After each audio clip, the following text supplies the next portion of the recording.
The earth was weary. Kingdom rose against kingdom.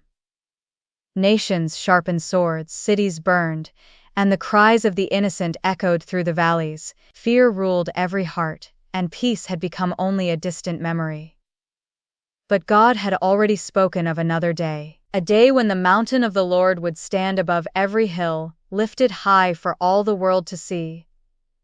From every nation, people would leave behind their hatred and begin a journey toward His presence. They would say, "Come, let us go up to the mountain of the Lord. He will teach us His ways, and we will walk in His paths." From Zion, God's truth would go out to the ends of the earth. His justice would settle every dispute, and His wisdom would silence the arguments of nations. Then the impossible would happen. The swords that once took lives would be melted into plowshares. Spears built for battle would become tools that brought harvest.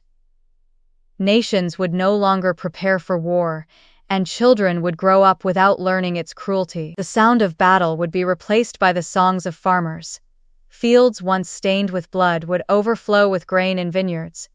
Every family would sit beneath its own vine and fig tree, living without fear, because the Lord Almighty had spoken. Though the world continued to follow many different paths, God's people would walk in His name forever. There were still days of pain ahead.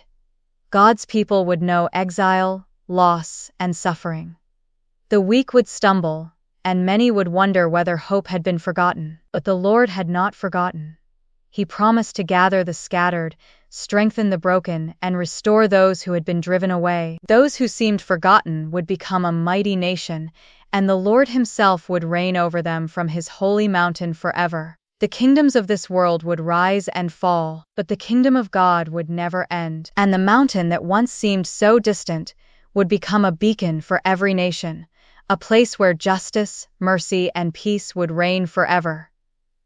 For the Lord had spoken, and His promises would stand through every generation.